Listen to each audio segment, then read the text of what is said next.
Long before there were textbooks or business schools, before strategy sessions took place in polished conference rooms, leadership was taught under the open sky by firelight through the power of story. Think about it, the greatest generals, kings, and peacemakers of the ancient world didn't learn their craft from dry lectures or rigid drills. They were shaped by something far more primal, far more human, the tales of heroes who rose and fell, of battles won by cunning as much as strength, of alliances forged not just through treaties but through shared understanding. These weren't just stories, they were the original leadership workshops, passed down through generations like sacred blueprints for survival. Picture a young Alexander the Great, sprawled in the dust of Macedonia, listening wide-eyed as his tutor recited verses from Homer's Iliad.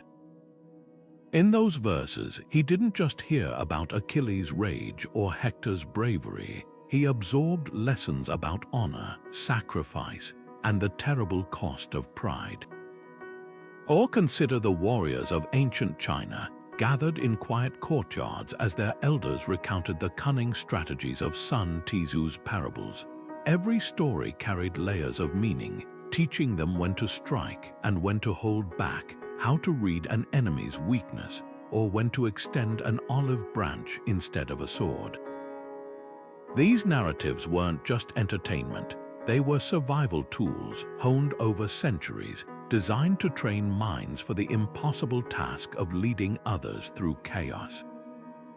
What's truly astonishing is how little has changed. Strip away the modern jargon, the PowerPoint slides and corporate retreats, and you'll find the same timeless principles hiding in plain sight. The best leaders today still rely on storytelling not just to inspire, but to strategize, to unite, to navigate the delicate dance between conflict and resolution. So how did these ancient tales work their magic? What hidden patterns did they embed in the minds of listeners, turning them into masters of war and peace? That's the journey we're about to take together. We'll unravel the secrets woven into myths and legends, tracing how they transformed ordinary men and women into extraordinary leaders, and how you can still hear their echoes in the way we teach, lead, and make decisions today. Long before ink touched parchment, the wisdom of leaders lived in the spoken word passed from elder to child, bard to warrior, in stories so vivid they burned themselves into memory. Imagine sitting in a flickering circle of firelight as a voice weaves the tale of a king who lost his throne because he ignored his advisors, or a general who won a battle by listening to the whispers of the wind. These weren't just bedtime stories, they were mental simulations training young minds to navigate the razor's edge between victory and disaster. Oral traditions relied on rhythm like a drumbeat repeating key phrases until they became reflexes. A Cherokee elder might recount the legend of the two wolves, teaching that leadership begins with mastering one's own nature. In West Africa, griots turned historical events into epic poems, where every metaphor held a lesson on when to speak and when to silence. The cadence of these tales made them unforgettable, like songs you can't shake from your head, ensuring that a leader in crisis wouldn't need to scramble for a scroll. The wisdom was already etched into their bones. What made these stories so potent wasn't just their content, but their design. Take the Norse sagas, where a single line like "the wolf lurks where the firelight fades" taught scouts to watch the edges of their camps. Or the Aboriginal songlines mapping entire landscapes through melody, so a leader could navigate unfamiliar terrain by recalling the rhythm of an ancestor's voice. These narratives distilled complex strategies into visceral images: a spider's patience, a river's persistence, because the human brain remembers feelings far longer than facts. And the lessons weren't rigid commandments, they were layered like an onion. A young listener might grasp the surface moral about bravery, while a future ruler would detect the deeper lesson: that true strength lies in knowing when not to strike. This tradition of teaching through tale wasn't accidental. Societies without writing had to encode survival in stories that could outlive generations. A single epic might contain the diplomatic finesse to avert a war, the tactical insight to flank an enemy, or the emotional intelligence to unite a fractured tribe. When the Mongol horsemen thundered across continents, their success wasn't just in their bows, it was in the stories of Genghis Khan's cunning, told around campfires until every rider could think like him. Oral cultures understood something we're only now rediscovering, that leadership isn't just about skills, it's about pattern recognition. Hearing how Odysseus outwitted the Cyclops didn't just teach cleverness, it trained leaders to spot traps disguised as gifts, to see the weakness in a seemingly invincible foe. The stories were mirrors, reflecting back the 1,000 split-second decisions that separate a king from a corpse. And here's the remarkable twist: these ancient methods still work. Modern psychology confirms that narratives activate our brains far more than dry instructions. When we hear a story, our neurons fire as if we're living it, embedding lessons deeper than any lecture could. That's why the best military academies still teach strategy through historical campaigns, and why CEOs study parables from Silicon Valley like modern-day griots. The oral tradition never died, it just evolved. The campfire became the boardroom, the bard became the podcast host, but the purpose remains the same: to turn experience into instinct, one story at a time.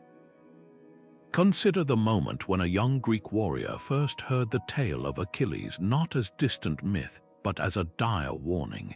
The Iliad's opening lines didn't just sing of rage, they laid bare the anatomy of a leader's downfall. Achilles' refusal to yield, his obsession with personal honor over the lives of his men, became a cautionary blueprint. Every retelling hammered home the lesson: unchecked pride could unravel an army from within. But Homer's genius lay in balance. Right alongside Achilles' failure stood Odysseus, the man who turned tides not with muscle, but with mind. His Trojan horse wasn't just a clever trick, it was a masterclass in psychological warfare, teaching generations that the strongest weapon is often the enemy's own arrogance. These epics functioned like ancient case studies. When Agamemnon's greed sparked a plague in the Greek camp, listeners didn't just hear a plot twist, they saw the catastrophic cost of a leader who hoards resources. Nestor's intercessions showed the art of diplomacy, how a well-timed word could prevent bloodshed.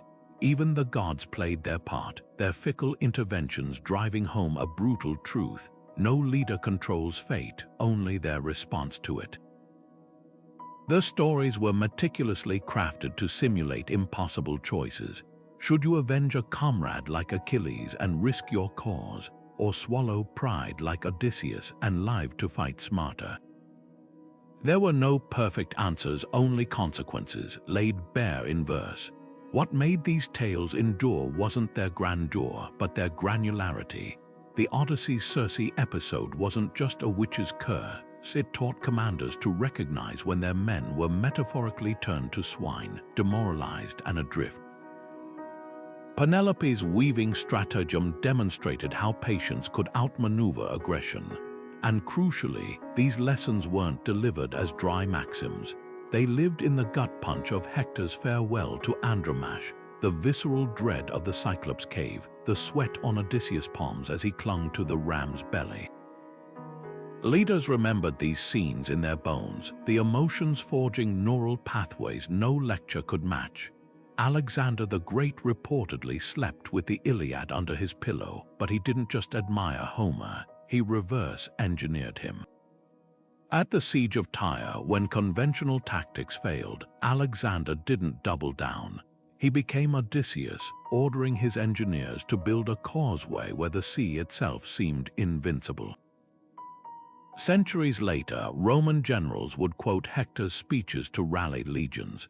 The stories became living tools, adapting to each new crisis because they weren't about specific battles, they were about the human constants of fear, ambition, and loyalty.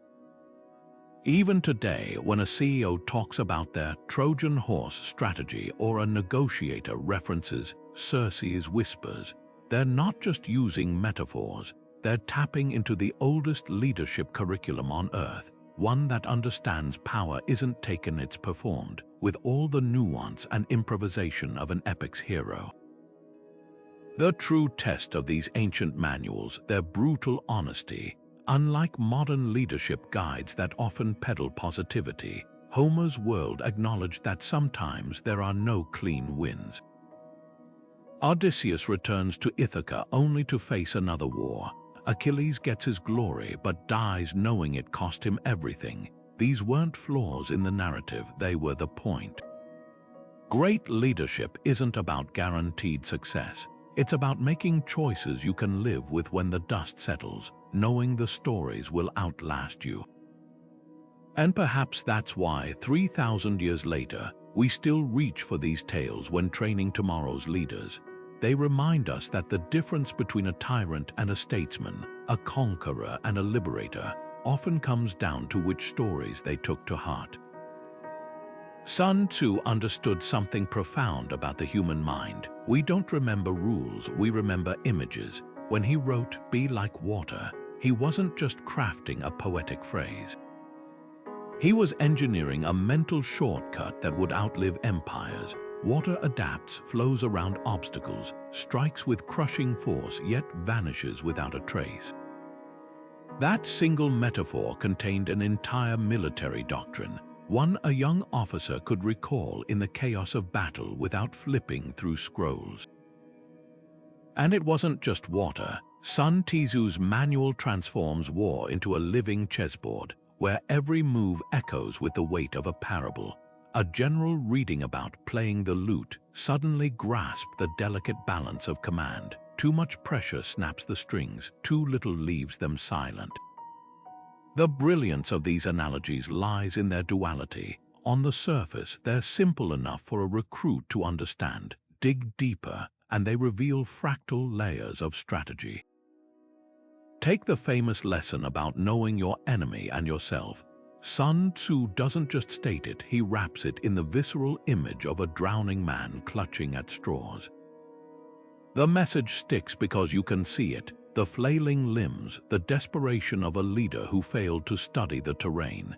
Centuries later, a samurai might recall that scene while scouting a rival clan's castle, recognizing the same fatal arrogance in their defenses.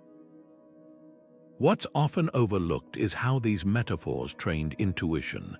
By comparing armies to shifting seasons or wildfires, Sun Tzu bypassed rigid doctrine.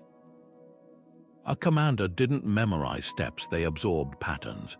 When the Ming dynasty's Cai Jiguang faced pirate fleets, he didn't recite tactics. He remembered Sun Tzu's comparison of battle to a hawk striking a rabbit, the illusion of retreat, then lethal precision. The metaphor encoded flexibility no manual could capture. Even today, when a business leader talks about winning without fighting, they're channeling Sun Tzu's storytelling genius, the idea that the best victory leaves no scorched earth, just a rival who never saw surrender coming. But perhaps the most revolutionary aspect was accessibility.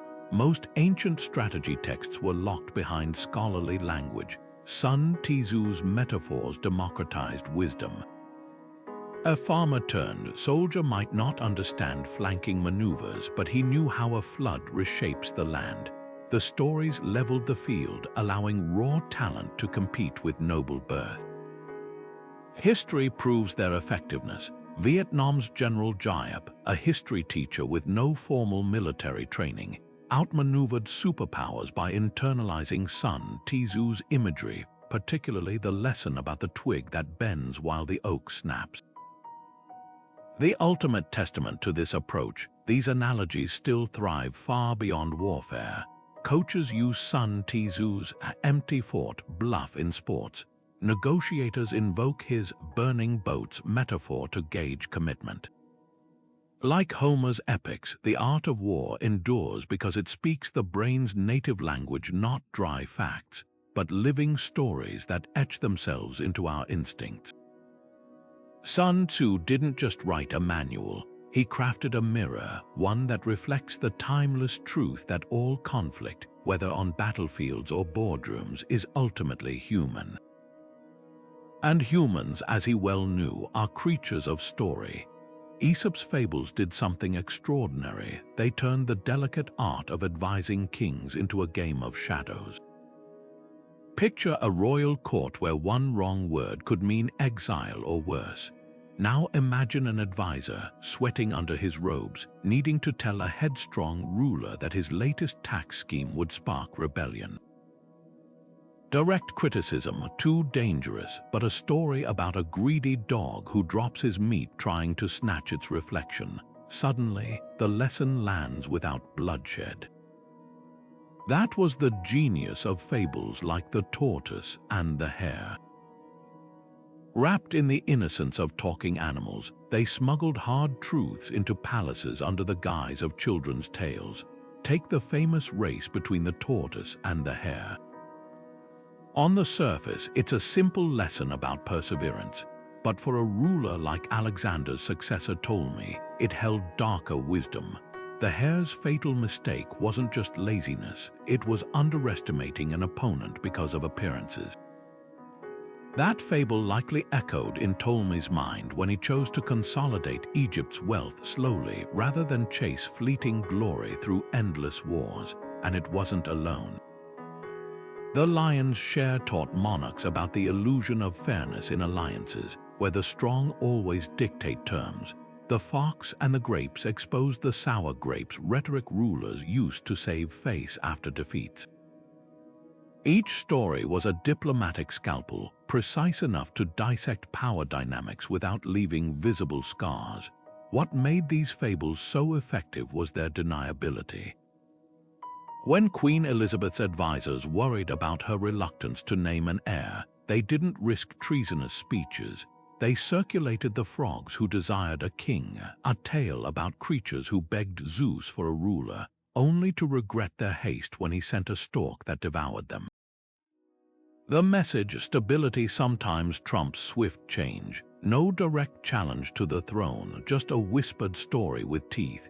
Even Machiavelli, that ruthless architect of power, praised Aesop's method in The Prince, noting how fables let advisors speak dangerous truth safely.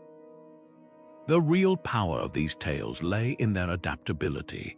A 12th century Byzantine emperor hearing the north wind and the sun where gentle persuasion succeeds where force fails, might apply it to quelling a revolt without massacre. Centuries later, the same fable guided Catherine the Great's strategy of co-opting Russian nobles rather than crushing them. Unlike rigid commandments, fables were fluid. They allowed leaders to see their own reflection in the ant preparing for winter or the oak tree that snaps while the reed bends. And because the lessons came through characters, not lectures, they bypassed the ego's defenses. A king might rage at an advisor but rarely at a story about a foolish crow. Today, we still use these ancient tools. We just call them case studies or parables. When a CEO cites the goose that laid the golden eggs to warn against short-term profiteering, or a diplomat references the bundle of sticks to advocate unity, they're walking the same path as those ancient courtiers. The medium changes TD talks instead of hearthside recitations, but the mechanism remains. Stories still train leaders to think in consequences, to spot the quiet tortoise winning while the flashy hare naps. Because whether carved on clay tablets or flickering across smartphones, humanity still learns best when wisdom wears the disguise of a tale. King Midas wasn't just a cautionary tale, it was a psychological trapdoor built into the collective memory of leadership. Every ruler who heard that story knew the weight of gold before they ever touched a coin. The myth didn't just warn against greed, it weaponized empathy. Imagine the horror of turning your own child into a statue with a careless embrace. That wasn't abstract morality, it was a visceral punch to the gut, ensuring leaders would hesitate before hoarding wealth at their people's expense. The genius of these myths lay in their inescapable humanity. Midas didn't start as a monster. He was a man who made one wish without thinking through the consequences, and that's what made the story stick. Every listener could see themselves in that moment of weakness, and that's precisely what kept kings from repeating his mistake. Now consider Hercules. His labors weren't just feats of strength, they were a masterclass in resilient leadership. Each trial forced him to adapt. The Hydra taught that some problems multiply when attacked head-on. The Augean stables proved even the filthiest crises could be turned into triumphs with creative thinking. But here's what most retellings miss: Hercules wasn't perfect. He lost his temper, made catastrophic errors, and sometimes won through brute force rather than wisdom. That duality was the story's real power. Young leaders learned that perseverance wasn't about flawless execution, but about showing up again after failure, bloody and bruised but still swinging. The Greek pantheon itself served as the ultimate leadership seminar. Zeus' infidelities demonstrated how personal appetites could undermine authority. Athena's strategic mind showed when to outthink rather than outfight. Even Ares, the god of war, was often portrayed as impulsive and bloodthirsty, a walking lesson in the dangers of unchecked aggression. These weren't just colorful characters, they were mirrors held up to rulers, reflecting their best and worst impulses back at them with divine clarity. When a Spartan king hesitated before battle, he wasn't just weighing tactics, he was asking himself, am I being Athena wise or Ares foolish? What set mythology apart from dry ethical codes was its emotional resonance. Abstract virtues like justice or temperance became living, breathing entities. The Norse god Tyr placing his hand in Fenrir's mouth wasn't just a story about sacrifice. It was a nerve-shredding simulation of what it means to keep your word when every instinct screams to retreat. Leaders who grew up with these tales didn't need rule books. The images were already tattooed on their subconscious: Icarus falling because he flew too close to the sun, Sisyphus eternally pushing his boulder as a warning against short-sighted schemes. This tradition crossed cultures seamlessly. In West Africa, Anansi the spider taught that brains often trump brawn, a lesson Ashanti kings applied when outmaneuvering larger armies. The Maya Popol Vuh showed heroes descending into the underworld not to conquer, but to negotiate, reinforcing that true power sometimes wears humility's mask.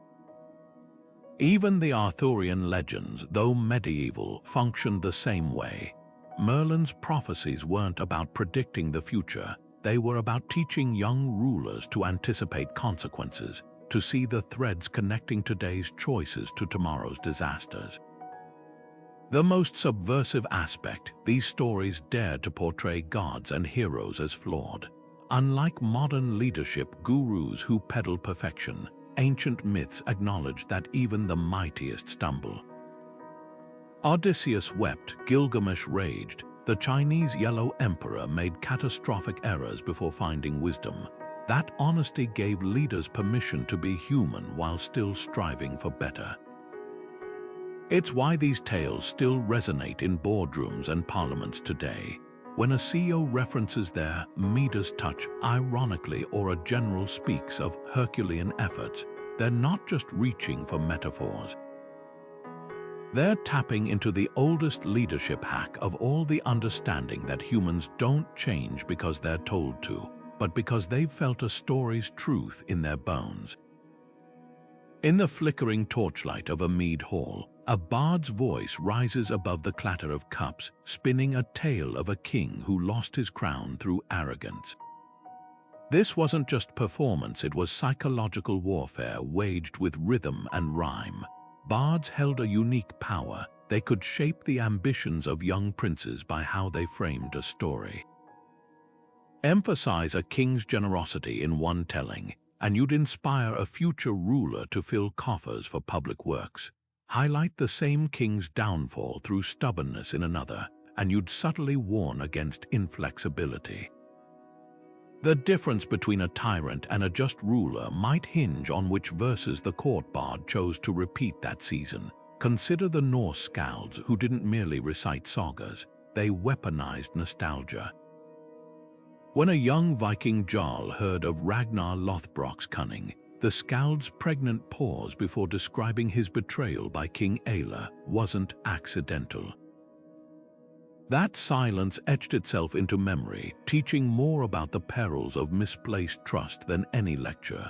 Skalds mastered the art of selective detail. A single exaggerated description of a shield wall holding against impossible odds could harden a chieftain's resolve, while omitting the gore of the aftermath kept the lesson palatable. Their stories were mirrors polished to reflect only the most instructive angles. In Celtic courts, bards operated as the original spin doctors. A poorly received decree might be followed by an accidental recitation of an ancient tale about a ruler who listened to his counsel. The message landed without confrontation, wrapped in the protective cloak of tradition. Their status as truth-tellers granted them immunity. To silence a bard was to risk being immortalized as the villain in their next poem.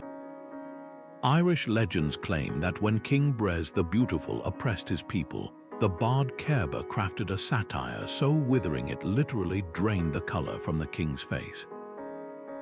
Whether myth or history, the underlying truth remains. Words were the bard's blades, and their cuts could topple thrones. The most skilled bards understood timing like generals understood terrain.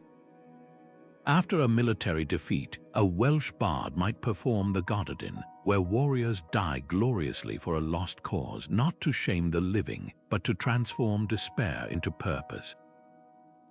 At a coronation feast, the Anglo-Saxon poem Beowulf served as both celebration and caution, its monster Grendel representing the chaos that always stalks unchecked power. Even the rhythm held meaning. The dactylic hexameter of Greek epics wasn't just musical. Its relentless forward drive subconsciously trained leaders to think in momentum, to press advantages like Homer's winged words flying toward their mark. What modern leaders might dismiss as folklore, ancient courts recognized as advanced cognitive programming. When Charlemagne ordered the preservation of Germanic sagas, he wasn't being sentimental, he was building a leadership database. The Byzantine Emperor Basil I, illiterate himself, kept a bard at his elbow to quote Homer during statecraft, proving that even in an age of growing literacy, the spoken story remained the ultimate mnemonic device. Today's equivalent, perhaps the TD Talk or the corporate retreat's inspirational story, but stripped of the raw potency that came when tales weren't just told, but believed as sacred truth. The bard's ultimate power lay in their ability to edit history without erasing it. A king's disastrous battle could become, through skillful retelling, a lesson about resilience. A queen's ruthless decision might be framed as necessary sacrifice.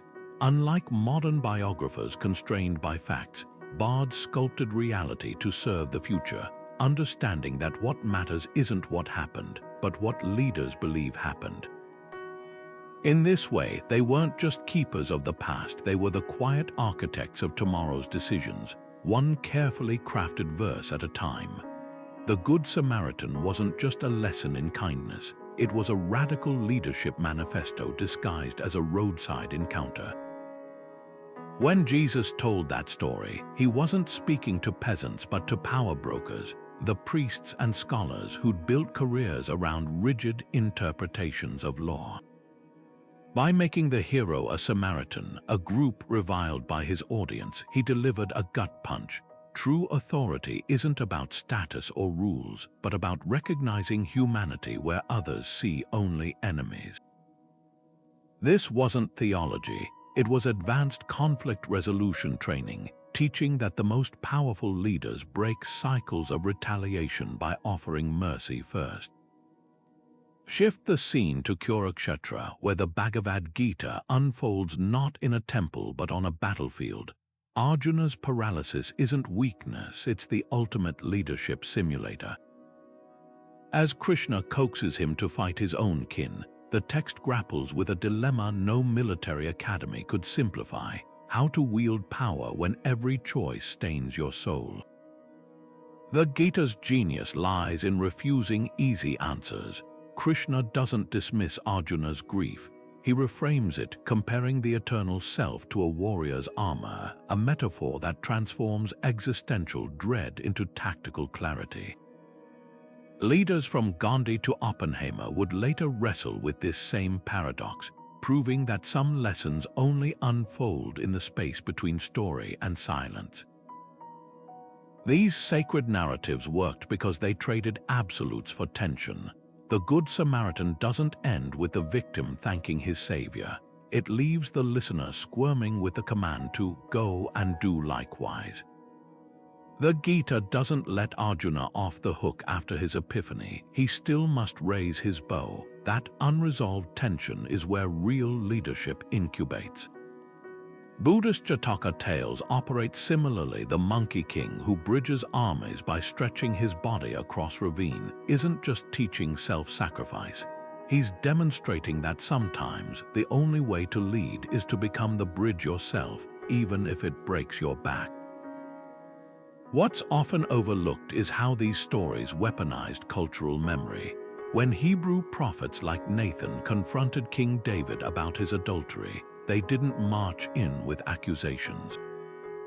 They told a story about a rich man stealing a poor man's lamb, a tale so vivid it bypassed David's defenses and triggered his own judgment. The Quran's parable of the elephant army, where birds defeat an invading force by dropping stones, wasn't just a miracle story. It encoded guerrilla tactics in divine imagery, showing marginalized communities how to leverage asymmetry against overwhelming power. The brilliance of these texts lies in their dual lenses. Zoom in, and you see intimate human struggles. Zoom out, and they're blueprints for civilizations. A Zen koan about a monk carrying a woman across mud isn't just about detachment. It trains leaders to weigh principles against practical compassion, the same calculus needed when a general must decide whether to burn a village for strategy or spare it at personal risk. Even the parable of the prodigal son operates on multiple levels. For the repentant, it's hope. For the elder brother, a warning about resentment. For the father, a masterclass in restorative leadership. Modern leadership training often misses this layered approach. Sacred stories didn't just instruct, they imprinted. When a medieval abbot recounted how Moses shifted from prince to fugitive to liberator, novices didn't just hear biography. They absorbed that identity is fluid, that exile might precede purpose, and that sometimes leading means standing barefoot before burning bushes rather than sitting on thrones. These weren't sermons, they were cognitive drills, rehearsals for moments when history would whisper, choose. And from the Crusades to the civil rights movement, those who'd internalized the stories recognized the call. Perhaps that's why these texts endure where management fads fade. They don't offer 10-step programs. They present impossible choices: Abraham's knife hovering over Isaac, Lord Rama exiling his beloved Sita for duty, then leave the listener holding the weight. The lessons stick not despite their discomfort, but because of it. After all, real leadership rarely happens in the clear light of certainty, but in the twilight where stories light the path forward. In the courts of ancient Mali, where the Niger River curved like a scimitar, a griot's voice carried more authority than any scribe's parchment. These master storytellers weren't mere entertainers. They were the strategic advisors whispering in the ears of kings, their memories holding blueprints for dynasties. When Mansa Musa, history's wealthiest man, prepared for his legendary pilgrimage to Mecca, he didn't consult scrolls. he summoned his griot, who recited the journey of Sundiata Keita, the empire's founder, embedding lessons about humility amidst opulence. Every cadence, every pause in the griot's performance was deliberate. The rise and fall of the Ghana Empire wasn't just recounted, it was reverse engineered, revealing how taxation without representation sparked rebellion, a lesson Musa applied when restructuring his own gold-laden kingdom. What set griots apart was their dual role as historians and tacticians. A high ruler facing drought wouldn't hear statistics about rainfall. He'd experience the epic of Askia the Great, where a single line about diverting the Niger's tributaries became a masterclass in crisis innovation. Griots encoded survival strategies in seemingly simple imagery. Spider webs taught the strength of decentralized networks, baobab trees symbolized endurance through lean seasons, and ant colonies modeled resource distribution. The stories were mnemonics, compressing generations of trial and error into verses a child could sing, yet containing layers only a seasoned ruler could decrypt. When external invaders came, griots didn't just rally troops, they weaponized collective memory. A single stanza about Sonny Ollie's cavalry outflanking Berber forces could shift battlefield formations in real time, as warriors subconsciously mirrored ancestral maneuvers. The griot system's sophistication put written records to shame. Where archives stored facts, griots preserved context, the tremor in a queen's voice when she spared a rival, the hesitation before a treaty's signing, the unspoken alliances behind every throne. Their oral archives employed techniques modern historians envy. Genealogies chanted in call and response patterns ensured flawless succession records, while metaphorical time knots in stories marked eras by climatic events rather than arbitrary dates. A Bamana griot might reference the year the locusts wore iron wings to denote a drought coinciding with iron smelting innovations, embedding technological milestones in ecological memory. Most remarkably, griots mastered the art of constructive subversion. When a ruler grew tyrannical, they couldn't openly revolt, but they could perform the saga of King Dankaran Tauman, whose arrogance fractured the Mali Empire. The story's climax, where Sundiata's exiled return restores balance, wasn't just poetic justice, it was a barely veiled threat. Griots wielded what linguists now call shadow discourse, wrapping dissent in allegory so potent that when French colonists later banned their performances, they unknowingly admitted these stories were more dangerous than weapons. Today's leaders still grapple with griot-taught principles, even if they've never heard the term. When a CEO studies corporate origin stories to navigate mergers, or a diplomat references historical grievances during negotiations, they're channeling the griot tradition, the understanding that data informs but stories transform. Modern psychology confirms what West African courts knew. Neural pathways fire differently when processing a spreadsheet versus a narrative. The griot's true legacy isn't just in preserving the past, but in proving that the most advanced leadership technology ever invented might just be a well-told tale. Among the towering pines of the Haudenosaunee longhouses, children didn't just hear stories, they absorbed constitutional law through the whispers of the Great Turtle. The Iroquois creation myth of Sky Woman falling onto Turtle's back wasn't merely an origin tale. It encoded the entire philosophy of leadership as reciprocal care. Just as the turtle volunteered its shell to sustain life, chiefs were taught that their authority wasn't a crown to wear but a shell to provide, a living lesson in what modern scholars might call servant leadership. This narrative framework shaped the great law of peace, one of history's oldest participatory democracies, where clan mothers could remove leaders who forgot their turtle-like duty to bear collective weight. The genius of these traditions lay in their ecological metaphors. When Lakota elders spoke of the buffalo giving every part of itself to sustain the people, they weren't just praising gratitude, they were modeling resource governance. A leader hearing this story understood that hoarding was as unthinkable as a buffalo keeping its hide. Similarly, the Pacific Northwest's raven tales, where the trickster steals light to share, taught that leadership sometimes requires unconventional thinking to benefit the whole community. These narratives weren't passive folklore, they were active policy tools. A Tlingit leader mediating a dispute might invoke the Salmon Boy legend, where disrespect for resources leads to starvation, subtly guiding factions toward sustainable compromise.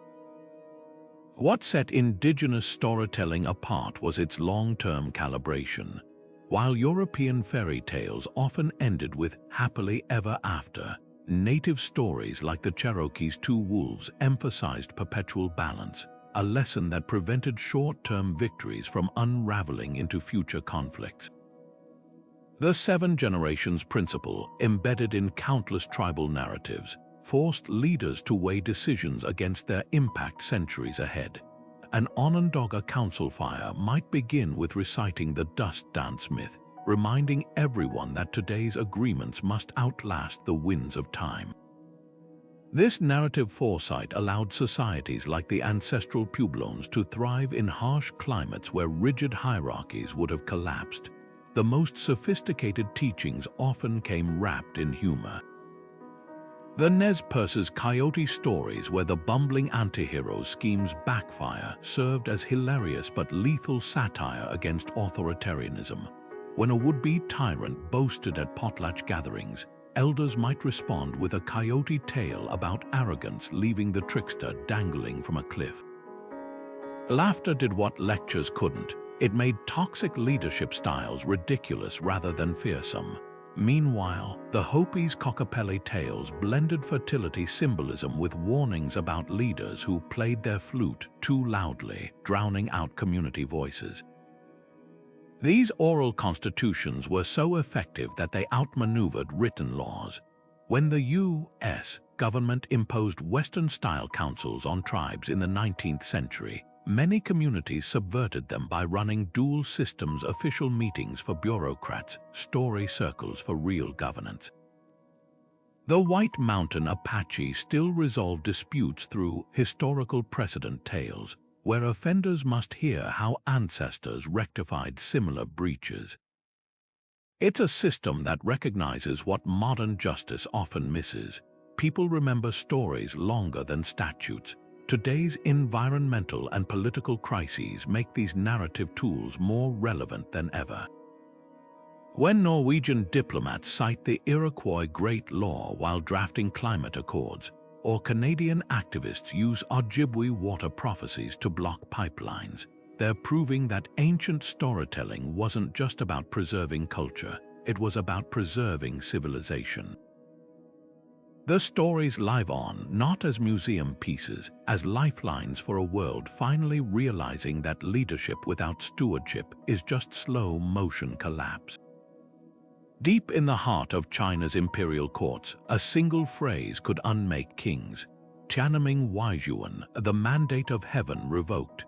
This wasn't just political theory, it was narrative warfare, fought not with swords but with stories passed down through generations. Take the legendary tale of King Jai of the Xia dynasty, whose name became synonymous with decadence. The chronicles didn't just record his cruelty, they painted visceral scenes of meat forests and wine pools, of advisors boiled alive while the king laughed.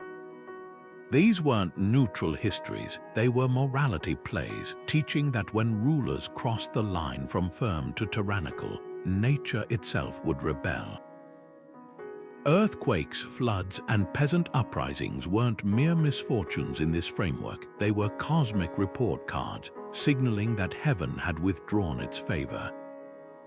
What made the mandate stories so potent was their built-in accountability. Unlike European divine right doctrines that treated rulership as a one-way blessing, Chinese folklore framed leadership as a renewable contract.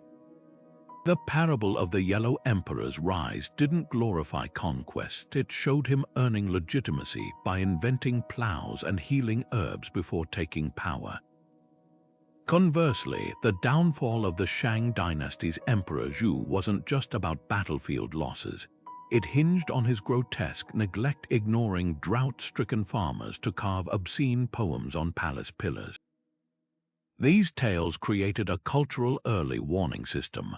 Rulers who failed to act as parents to the people would inevitably face the same fate as the last despot in the story cycle. Emperors understood this narrative power intimately. When the Tang dynasty's Lai Shimin seized power through fratricide, he didn't just issue decrees, he commissioned scholars to compile the Mirror of Governance, weaving his reign into the mandate's grand tapestry through carefully curated fables. Rebel leaders played the same game. The Ming dynasty's founder Zhu Yuanzhang, once a beggar monk, justified his uprising by circulating folk songs about starving children, implicitly casting the Yuan rulers as modern-day King Jais.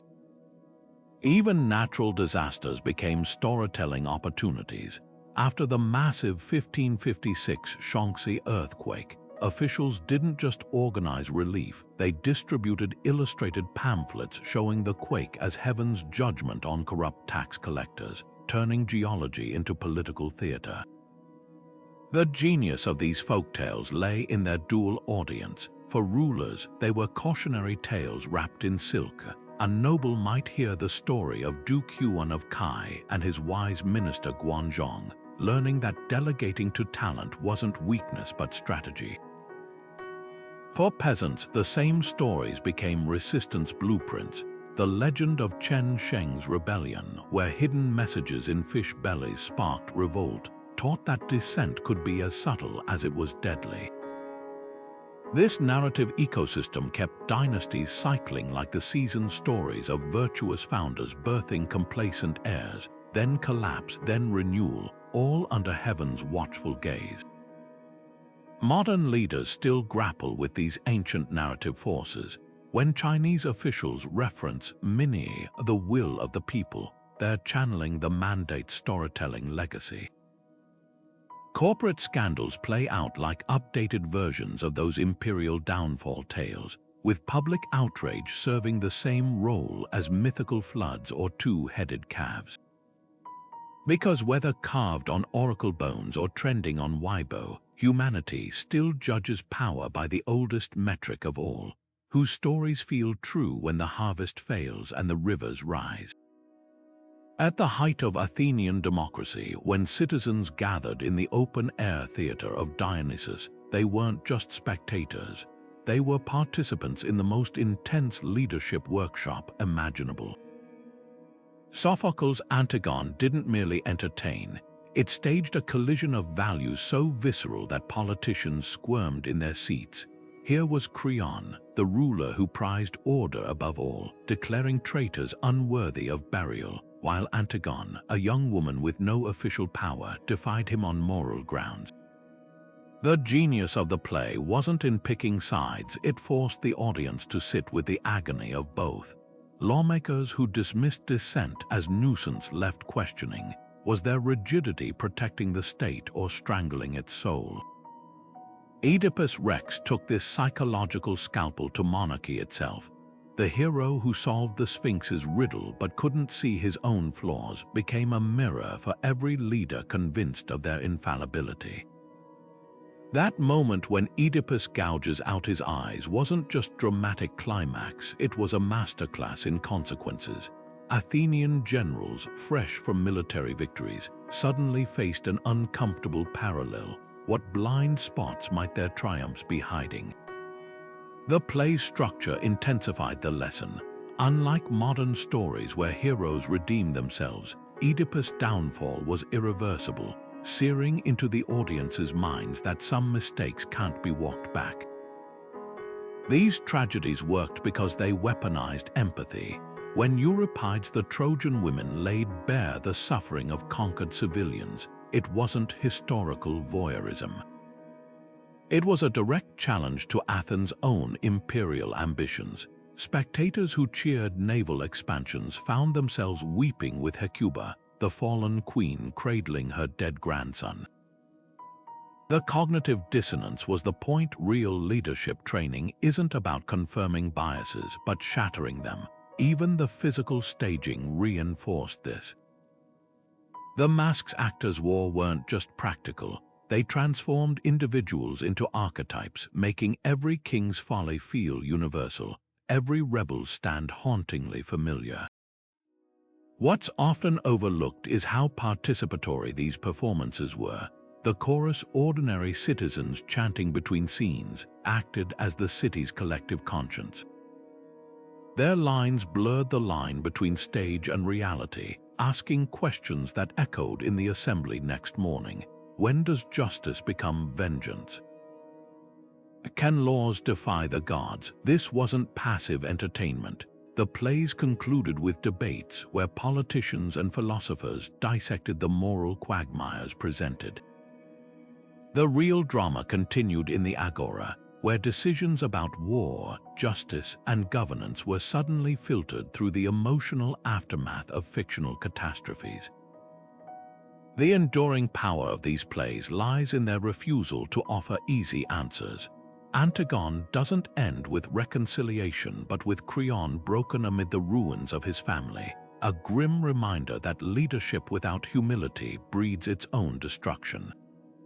Modern leaders still grapple with these ancient warnings.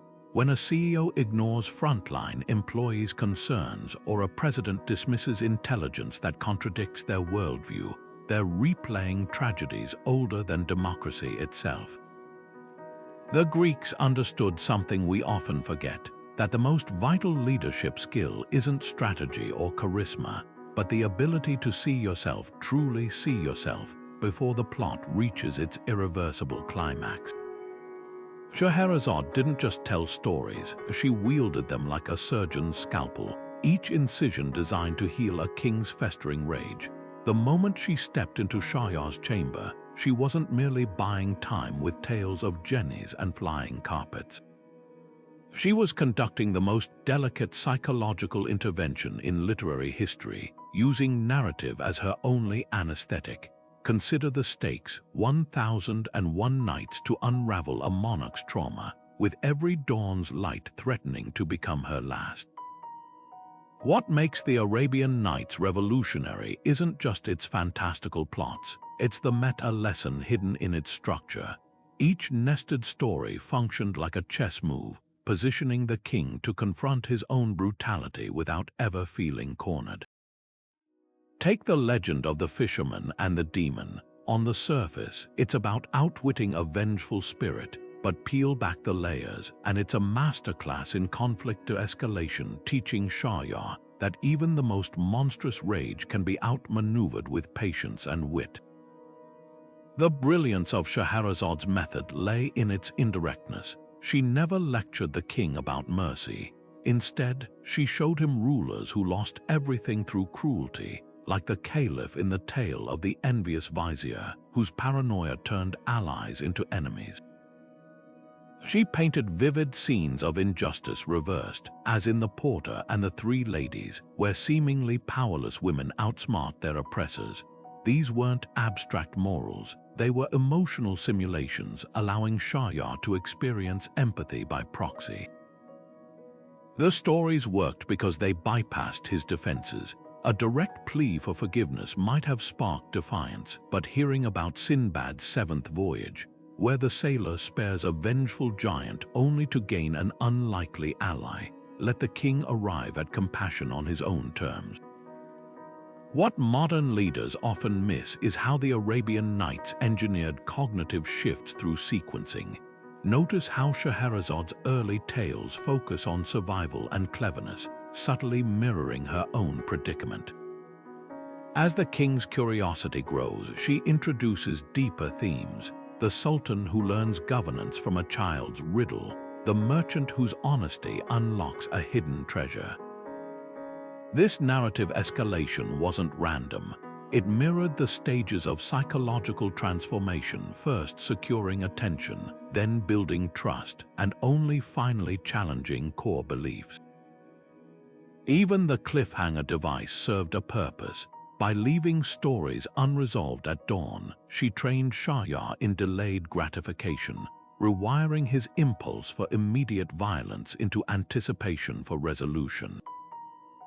The collection's enduring power lies in its duality. To a child, these are adventures with magic lamps and talking birds. To a leader, their case studies in crisis management. The story of Ali Baba and the 40 Thieves isn't just about a poor woodcutter's luck.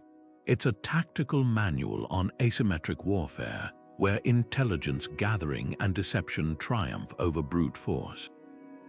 Aladdin's journey from street rat to prince isn't mere fantasy. It's a lesson in resourcefulness, showing how perceived weaknesses like his outsider status can become strategic advantages. Even the frame narrative itself, a queen saving a kingdom one story at a time, models how incremental persuasion can dismantle entrenched tyranny. Perhaps the most subversive aspect was Scheherazad's own role as both storyteller and strategist.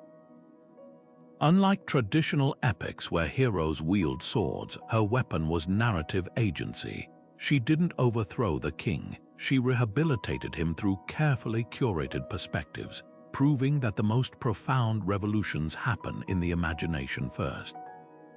Modern leaders, from negotiators to CEOs, still employ her techniques, whether they realize it or not.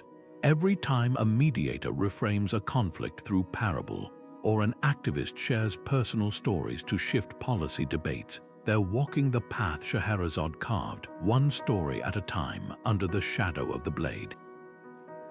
Viking chieftains didn't inherit loyalty, they earned it through sagas whispered over smoking hearths. Picture a mead hall in winter, where the smoke hangs thick and warriors lean closer as the skald's voice drops to a hush. He's recounting the death of Beowulf, not with mourning but with piercing clarity, how the hero's final act, slaying the dragon alone to spare his men, cemented his legend more than 50 years of rule ever could. This wasn't entertainment. It was a high-stakes leadership seminar where the tuition was ale and the exams were fought with axes.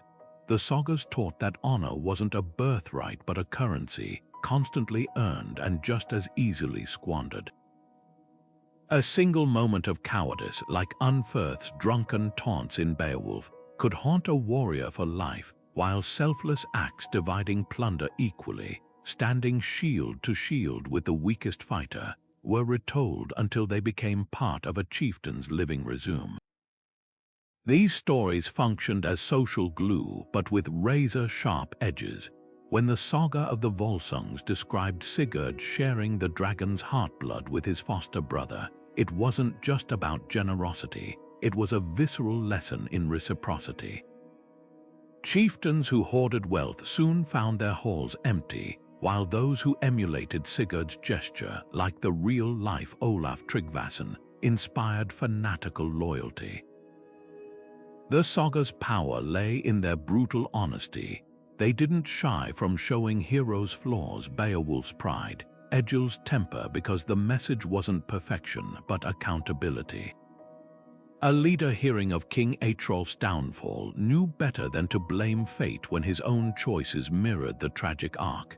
The cult of honor thrived on public performance. Reputation wasn't what you claimed, but what others sang about you. Skalds were the original spin doctors, crafting verses that could elevate a minor chief to legend or reduce a king to ridicule. When Eric Bloodaxe's poet composed The Deer of Battle, comparing his lord's enemies to panicked prey, it wasn't flattery, it was psychological warfare, reinforcing Eric's terrifying aura.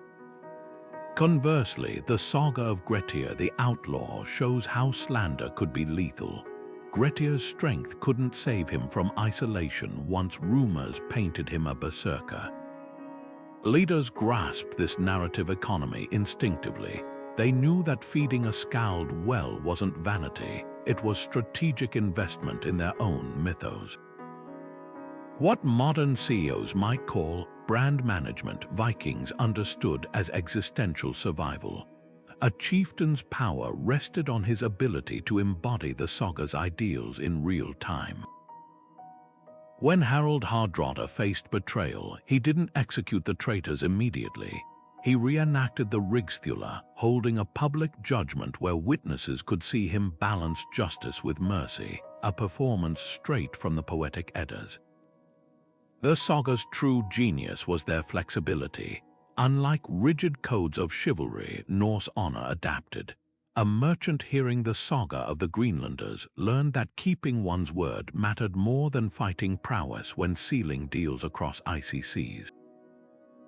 Even the gods modeled this nuance. Odin valued cunning over brute strength, while Thor's hammer could protect or punish depending on the tale. This narrative ecosystem didn't just shape individuals, it engineered societal stability. The infamous Blood Eagle execution wasn't mere brutality. It was a storytelling device, a grisly tableau warning what happened when leaders broke the saga's unwritten contracts. Today's equivalent might be corporate scandals that dominate headlines, but Viking society had no newspapers.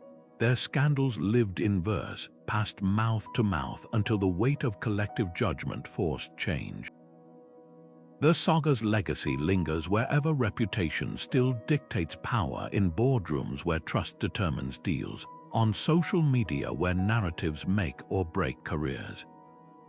The Mead Hall's fire may have cooled, but the truth it illuminated still burns. Leadership isn't about who you are in the daylight, but who they whisper about when the torches gutter out. Japanese samurai didn't just wield swords, they carried entire philosophies in the scabbards of their stories. Take the legendary tale of the 47 Ronin, where a band of masterless warriors waited years to avenge their lord's unjust death.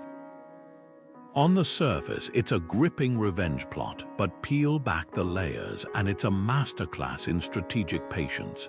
The Ronin didn't charge blindly. They dissembled, some pretending to be drunkards or merchants, lulling their enemy into complacency before striking with surgical precision. This wasn't just drama, it was a living textbook on how to balance honor with cunning, teaching generations that true loyalty isn't measured in impulsive acts but in relentless, calculated resolve. Bushido's power lay in its storytelling alchemy. While European knights had chivalric codes written in Latin, accessible only to clergy and nobility, samurai ethics were transmitted through vivid judajiki plays and fireside tales. A daimyo wouldn't lecture his retainers about duty. He'd recount how Taikta Shingen's Furinkazan banner embodied it, swift as wind, silent as forest, fierce as fire, immovable as mountain.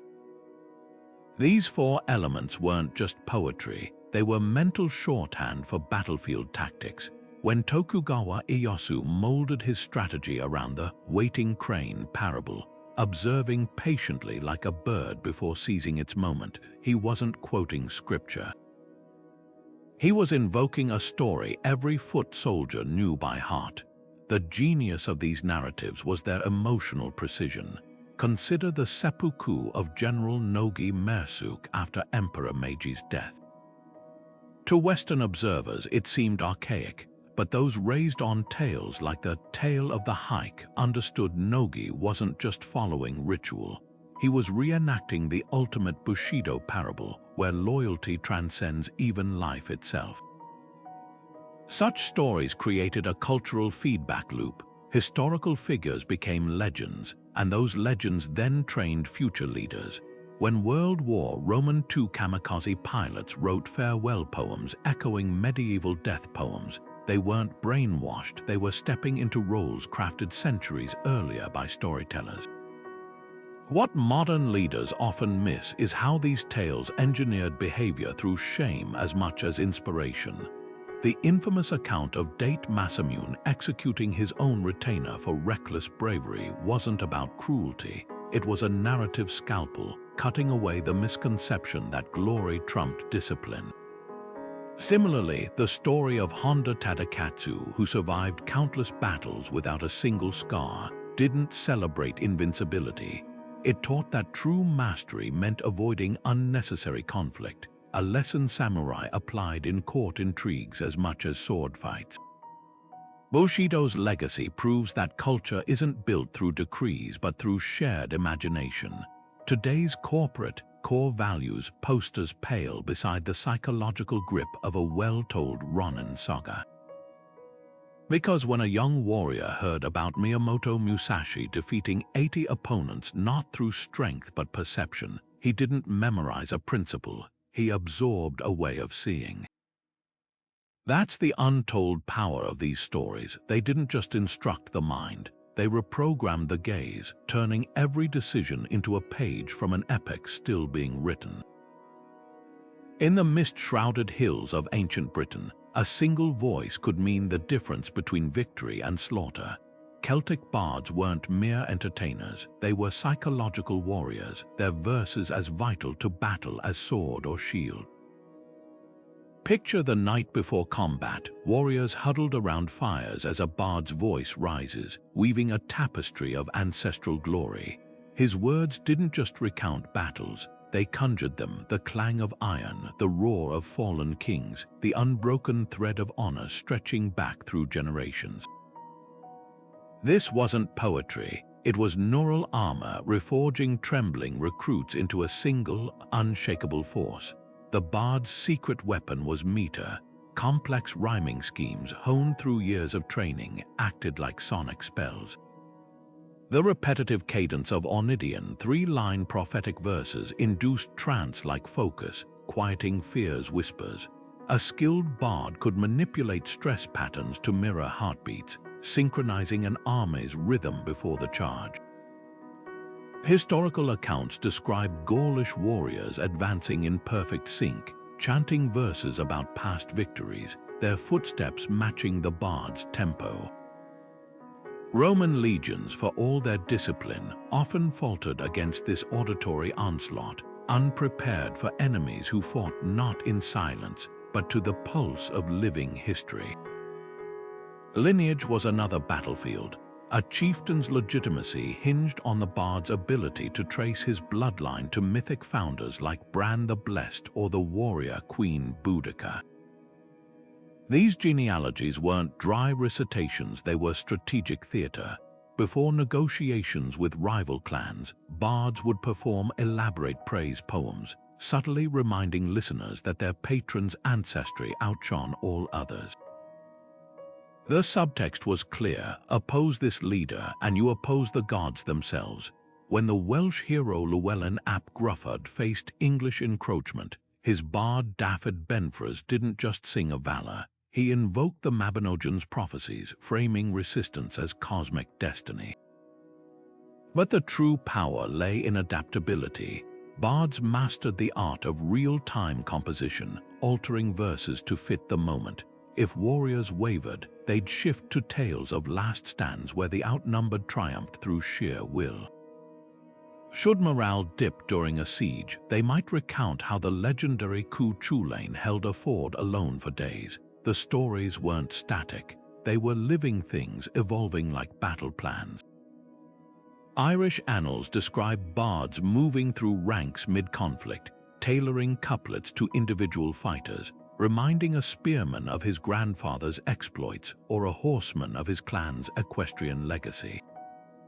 Modern military psychologists confirm what Celtic chiefs knew instinctively: shared narrative binds groups more tightly than any command. When soldiers believe they're part of an unbroken heroic lineage, survival rates increase. Today's special forces still use rhythmic chants before missions, unknowingly echoing the bard's techniques. The difference: ancient warriors didn't just memorize slogans. They fought for stories that grew roots in their bones, stories that convinced them dying well mattered more than living long. That's the untold secret of Celtic warfare. The fiercest weapon wasn't the sword in the hand, but the song in the heart. Roman generals didn't just conquer territories, they conquered narratives. When Livy sat down to chronicle Rome's rise, he wasn't compiling dry facts. He was crafting a moral compass disguised as history, where every anecdote about Cincinnatus leaving his plow to save the Republic only to return to it once the crisis passed wasn't just biography, it was behavioral engineering. These stories hammered home a radical idea in an era of warlords and strongmen. True greatness lay in relinquishing power. The genius was in the details. Cincinnatus wasn't depicted as some flawless saint, but as a weary farmer reluctantly answering duty's call. That touch of humanity made the lesson stick. Senators hearing this tale knew their own ambitions were being measured against that humble plow left waiting in the field. Plutarch took this further, turning biography into comparative leadership science. His parallel lives didn't just recount what Greek and Roman leaders did, they dissected why. By pairing figures like Alexander and Caesar, he exposed universal patterns. The moment hubris outstrips competence, how charisma becomes a crutch, why some conquerors built civilizations while others left only ruins. These weren't neutral observations when Plutarch described Caesar weeping before Alexander's statue, mourning that by the same age the Macedonian had subdued the world. While he'd done nothing memorable, he was warning readers about the corrosive nature of comparison. Emperors who commissioned copies of Plutarch for their libraries weren't seeking entertainment. They were downloading the ancient world's most sophisticated leadership algorithm. Augustus understood this narrative alchemy better than anyone. His reign saw Virgil composing the Aeneid, where the hero Aeneas's devotion to duty abandoning love, enduring exile became a mirror for Rome's own mythic destiny. But here's the twist: Augustus didn't demand flattery. The poem's darkest moments, like Aeneas's brutal abandonment of Dido, served as subtle correctives. Just as Aeneas's choices carried consequences, so would the emperor's. This was propaganda at its most sophisticated, not mindless praise, but a dialogue between ruler and ruled, where ideals were upheld through storytelling's persuasive power. The terrifying efficiency of this system became clear during crises. When the empire teetered, historians would resurrect tales of Scipio Africanus refusing crowns after defeating Carthage, or Marcus Aurelius penning philosophical meditations amid war. These weren't nostalgia trips, they were strategic resets, reminding fractious legions and scheming praetorians that Rome's survival hinged on leaders who saw power as service. Even the act of writing history became performative. Senators like Tacitus wrote scathing accounts of tyrannical emperors not undercover, but in plain view, knowing the very act of documenting bad rulers would shape future behavior. What modern politicians might call optics, Romans treated as sacred craft. Every statue, coin, and triumph was a narrative device. Hadrian didn't just build walls, he cultivated the image of the soldier emperor sleeping in barracks, his beard rough from campaigning.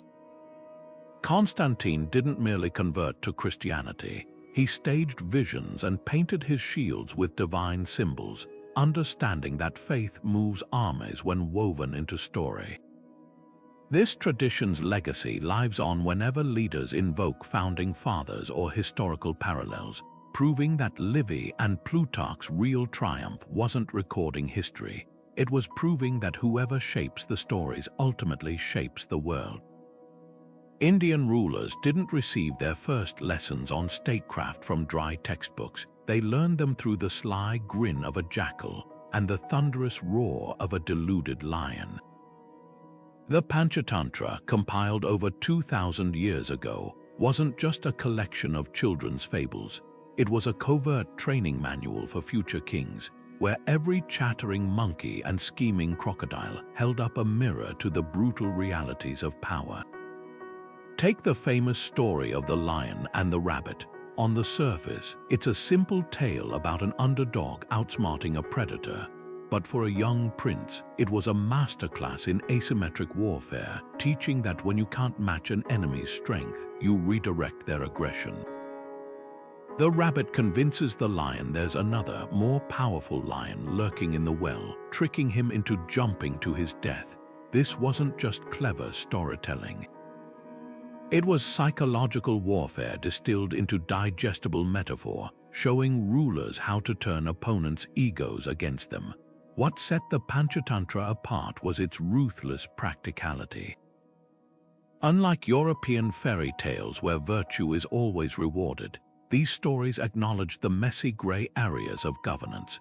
The tale of the blue jackal, a lowly outsider who dyes himself blue and convinces the jungle animals he's a divine being, didn't end with moral condemnation. It showed how perception shapes authority, teaching princes that legitimacy could be manufactured through storytelling and spectacle. Another fable, where rats chew through a hunter's bowstring to free an elephant king, demonstrated the power of unconventional alliances. The lesson: even the smallest players could become strategic assets if you understood their motivations. The text structure itself was revolutionary. Framed as stories within stories, much like the Arabian Night, it mimicked the nested complexities of real political decision-making. A prince, hearing about a crow and snake feud, would suddenly find himself 3 layers deep in a subplot about a tortoise's mediation tactics before circling back to the original conflict with fresh perspective. This wasn't narrative indulgence, it was cognitive training for handling multi-front crises. Modern educators would recognize the technique as problem-based learning, where students grapple with interconnected challenges, except the Panchatantra had perfected this method centuries before business schools adopted case studies. Translators quickly recognized the Panchatantra's value beyond India. Persian kings commissioned versions as training tools for their heirs. Arabic scholars reframed it as Kalila wa Dimna, where the jackals became advisors to the Lion King, modeling bureaucratic maneuvering. Even Aesop's fables borrowed themes, though stripped of their political edge. The original text's brilliance lay in its dual audience. Children enjoyed the animal antics while future rulers decoded the subtext. A story about doves caught in a hunter's net taught cooperation, yes, but also covert resistance. The birds lift the net together while the mouse chews through it, a metaphor for simultaneous overt and covert operations. Perhaps the most striking feature was the Panchatantra's moral flexibility. Unlike rigid ethical codes, it acknowledged that leadership sometimes required uncomfortable choices. The tale of the monkey who pulls a wedge from a log only to get crushed when the wood snaps shut wasn't about the virtue of helping others. It was a cold warning: some problems aren't yours to solve, and misplaced intervention can be fatal.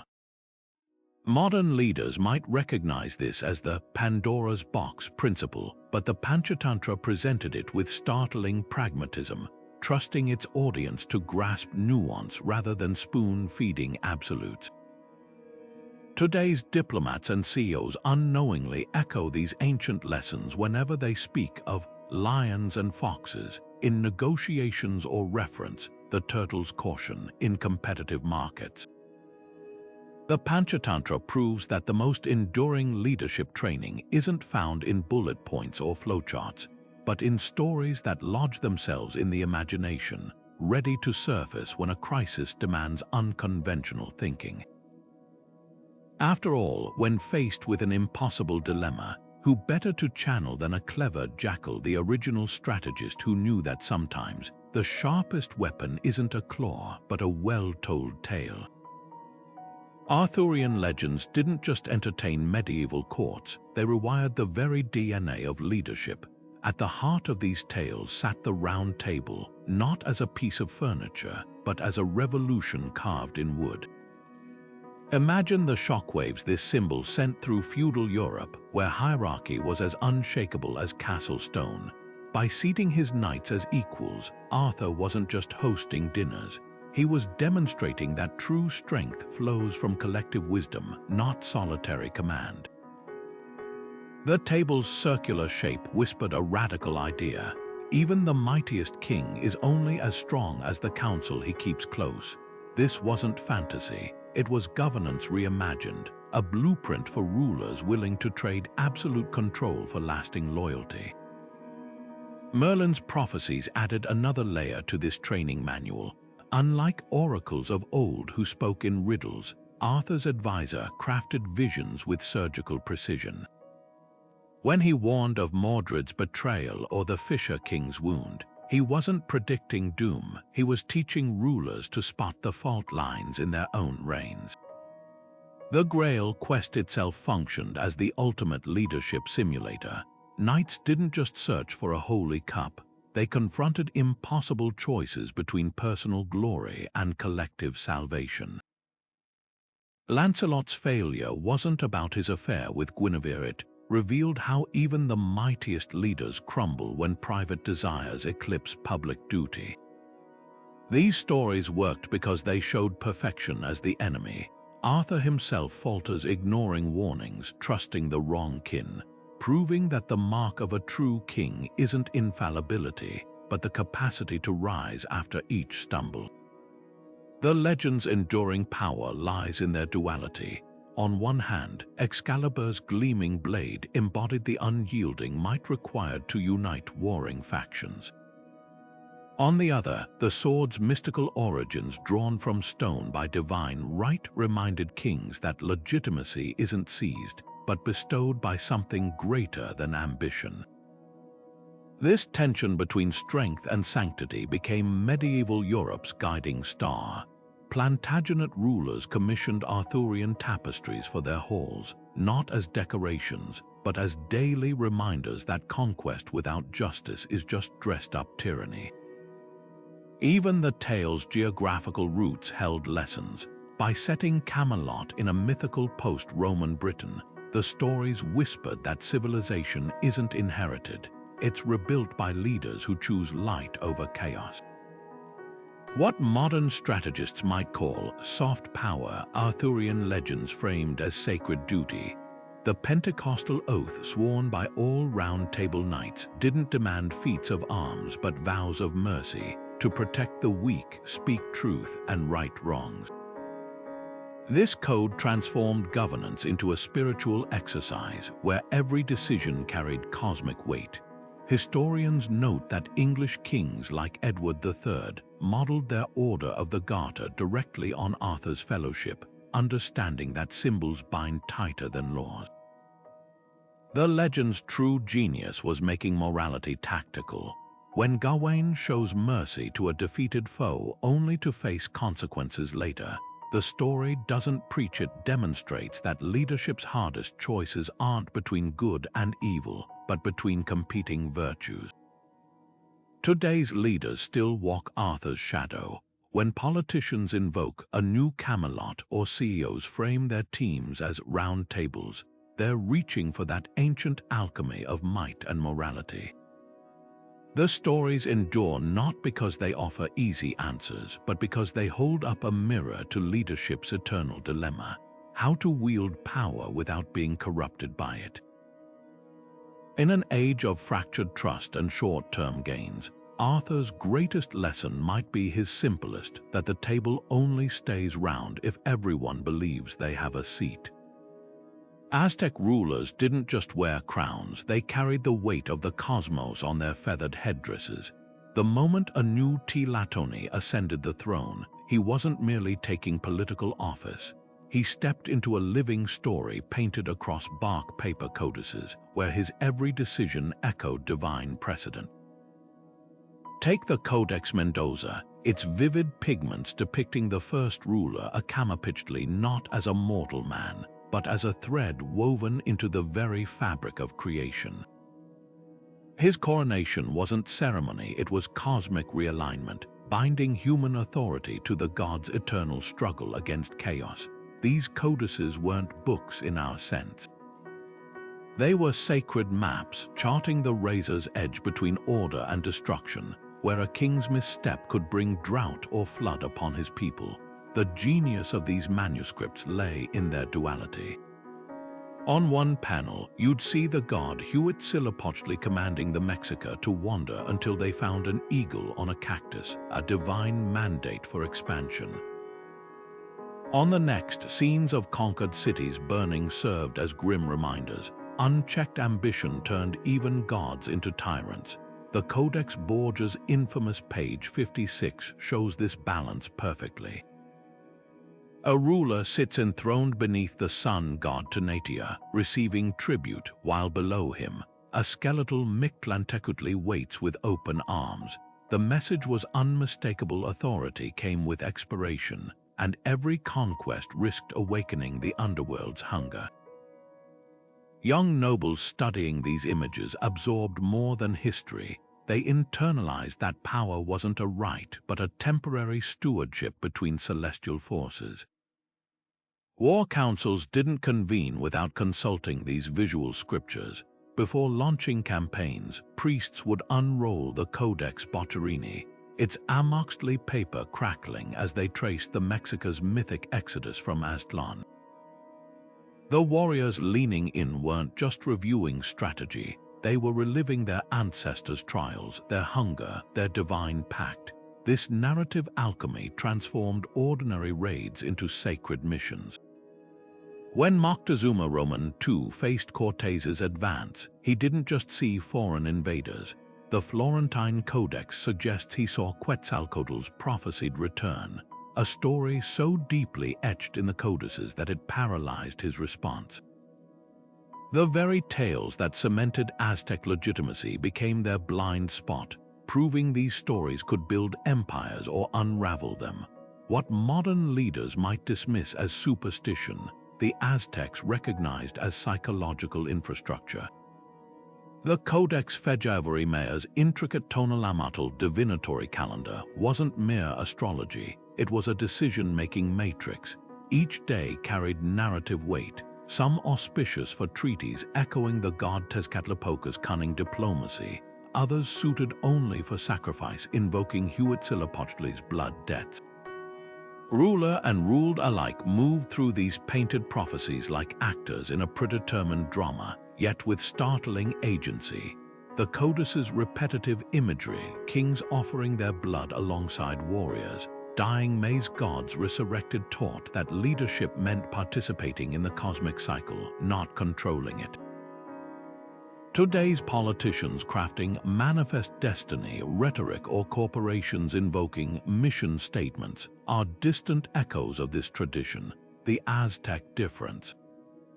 Their stories admitted fragility. Even the proudest codex, like the Aubyn's account of Tenochtitlan's rise, always circled back to the Templo Mayor's stairs slick with royal blood, a reminder that all power flows upward only to cascade down again. Perhaps that's why these bark paper epics still mesmerize. They don't glorify rulers as flawless heroes, but as flawed conductors of forces far older than empires, dancing on the knife edge between divinity and dust. Machiavelli's genius wasn't in inventing ruthless strategies, it was in dressing them in the worn leather of familiar tales. When he compared Cesare Borgia's conquest of Romagna to Hercules cleansing the Augean stables, he wasn't reaching for poetic flair.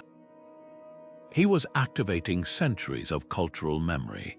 Every Renaissance noble knew that myth, the hero redirecting rivers to wash away filth. By framing Borgia's bloody campaign through that lens, Machiavelli made the unpalatable seem inevitable. The metaphor did the heavy lifting, allowing readers to swallow the bitter pill of political violence because it came gilded in heroic imagery. Consider his audacious choice to place Moses alongside Theseus and Romulus as model rulers. To modern eyes, this seems blasphemous, equating a biblical prophet with mythic fratricides, but Machiavelli was playing a deeper game. He knew sacred stories carried unique persuasive power. When he described Moses smiting the rock to make water flow, Florentine elites didn't just hear a miracle, they saw a lesson in manufactured legitimacy. The anecdote taught that even divine authority requires visible spectacles to cement belief. This wasn't casual storytelling. It was psychological judo, using revered narratives to make radical ideas feel ancient and proven. Prince's most subversive weapon was its selective historiography. Machiavelli didn't recount Hannibal's Alpine crossing as a tactical marvel. He zoomed in on the Carthaginians' calculated cruelty, how he kept his army united through fear. The lesson landed because it piggybacked on existing mental frameworks. Readers already knew Hannibal as Rome's boogeyman. Now he became a case study in controlled terror. Similarly, the story of Agathocles, the Sicilian butcher king, wasn't included despite its brutality, but because of it. By nesting these horrors inside recognizable historical arcs, Machiavelli normalized the unthinkable. A student might forget a maxim about power vacuums, but they'd remember how the Roman Republic collapsed into empire not as dry history, but as a cautionary drama where Brutus's idealism paved the way for Augustus's tyranny. What's often overlooked is how these anecdotes functioned as mental simulations. When Machiavelli recounted Borgia's betrayal of his own mercenary captain Ramiro d'Orco, he didn't just state, eliminate potential threats. He reconstructed the scene, the public execution in Caecina's square, the bloody knife displayed on a pike, the stunned silence of witnesses. This wasn't gratuitous violence, it was a virtual reality exercise. The reader didn't just learn the principle, they viscerally experienced its implementation. Down to the theatrical timing, Borgia waited until Christmas Eve when crowds were largest. Modern leadership coaches call this situational immersion. Machiavelli perfected it 4 centuries before neuroscience confirmed stories activate the brain like lived experience. The true mastery lay in his narrative alchemy, transforming history into prophecy. By framing contemporary chaos through ancient patterns, the rise of the Medici as a new Roman principate, French invasions as Punic Wars reborn, he gave readers a decoder ring for the future. When he described Savonarola's downfall, the fiery preacher who armed no one, before his execution the subtext screamed to would-be princes, unbacked idealism is suicide. Today's politicians still channel this instinct when they invoke Munich to justify interventions or New Deal parallels to push legislation. Machiavelli proved that the right story, told shrewdly, doesn't just explain reality, it shapes what comes next. Perhaps the ultimate proof of his method's potency is its endurance. 500 years later, phrases like Machiavellian scheming and Borgia tactics remain shorthand for realpolitik, not because his advice was original, but because he anchored it in narratives that stick like burrs to the brain. In an age drowning in data but starving for wisdom, that's the takeaway. The leader who masters storytelling doesn't just communicate power, they become the lens through which others see the world. Shakespeare's stage was more than entertainment, it was a mirror held up to power, reflecting back every glorious triumph and grotesque flaw of those who ruled. Take Henry V, that charismatic warrior king whose St. Crispin's Day speech still stirs modern audiences. When he rallies his outnumbered troops with "we few, we happy few," Shakespeare wasn't just crafting memorable dialogue. He was dissecting the anatomy of inspirational leadership. The real brilliance lies in what comes before the battle, the disguised king walking among his men the night before Agincourt, listening to their fears. That scene wasn't historical record, it was Shakespeare's masterstroke, showing that true authority demands both the roar of the lion and the ears of the fox.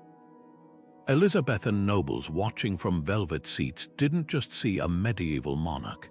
They recognized their own need to balance battlefield bravado with backroom intelligence gathering. Then there's Macbeth, a cautionary tale written for a king obsessed with witchcraft.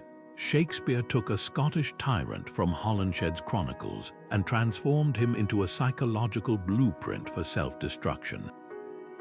The moment Macbeth murders Duncan, he doesn't just stain his hands, he shatters the divine right of kings itself.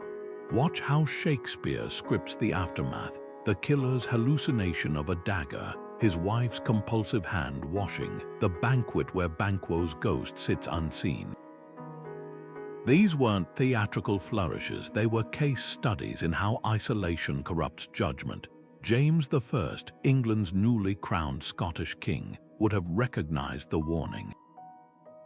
His own treatise on demonology revealed a mind already slipping into paranoid absolutism. The play's enduring power lies in its uncomfortable truth that the same ambition driving leaders to greatness can mutate into the poison that kills them. What set Shakespeare apart was his refusal to paint simplistic portraits. His Richard III begins as a grinning villain, yet in his final moments before Bosworth Field, we glimpse something startling: humanity. A horse, my kingdom for a horse, isn't just desperation. It's the unraveling of a man who confused manipulation with mastery. Contrast this with Henry IV's weary wisdom in his deathbed soliloquy, where he admits the crown he schemed for brings only sleepless nights. These plays weren't just watched by Elizabethan elites, they were studied. Courtiers saw their own factional struggles in the Wars of the Roses cycles, where noble houses rose and fell through marriages and betrayals mirroring their own. The Globe Theatre functioned as the Renaissance equivalent of a leadership lab, with each performance testing new theories of power. When Portia outwits Shylock in The Merchant of Venice, she's not just saving Antonio, she's demonstrating how legal technicalities can be weapons. The tempestuous Lear's division of his kingdom became a parable about succession planning gone horribly wrong, particularly resonant for an aging Elizabeth I with no heir. Even the comedies carried sharp lessons. Measure for Measure's Duke Vincentio, who disguises himself to observe his deputy's corruption, modeled the value of leaders seeing their realm through subjects' eyes. Shakespeare's real innovation was framing leadership as performative art. His kings don't just rule, they audition. Henry V must convince soldiers he's one of them. Macbeth must act the gracious host while plotting murder, and Claudius in Hamlet must play the grieving brother while hiding fratricide. The plays whisper an unsettling truth, that governing is less about who you are than who you can persuade others you are. Modern politicians still rehearse these scripts: campaign trail humility echoing Henry's common touch, press conference denials mirroring Claudius's calculated deflection. The difference: Shakespeare's audiences left the theater knowing they'd seen both the performance and the man behind the curtain. Napoleon understood something timeless, that empires aren't just won on battlefields, but in the imaginations of those who tell their stories. While other conquerors left their legacies to chance, he orchestrated his myth with the precision of a composer, commissioning artists like Jacques-Louis David to paint him not as a mortal general, but as a colossus straddling history. In Napoleon Crossing the Alps, the emperor's horse rears against stormy skies, his cloak billowing like the wings of destiny itself. Every brushstroke was strategic. The rocky terrain beneath him spelled out the names of Hannibal and Charlemagne, tethering his rise to legends of the past. This wasn't vanity, it was psychological warfare waged on canvas, ensuring that even his enemies saw him through the lens of inevitability. But Napoleon's genius lay in his multimedia approach. He didn't stop at paintings. Poets were enlisted to recast his Italian campaigns as Homeric Odysseys, with the emperor playing Achilles to Austria's Hector. Newspapers under his control published breathless accounts of his victories before the smoke had cleared, turning bloody skirmishes into cosmic turning points. Even his coronation was staged as a revival of Roman imperial grandeur, complete with a crown he famously placed on his own head, a gesture that whispered, "I am the author of my own destiny." What made this so revolutionary wasn't just the scale, but the synthesis. For the first time, a leader combined the symbolic weight of ancient storytelling with the reach of emerging mass media, creating a feedback loop where each victory amplified the myth, and the myth ensured more victories.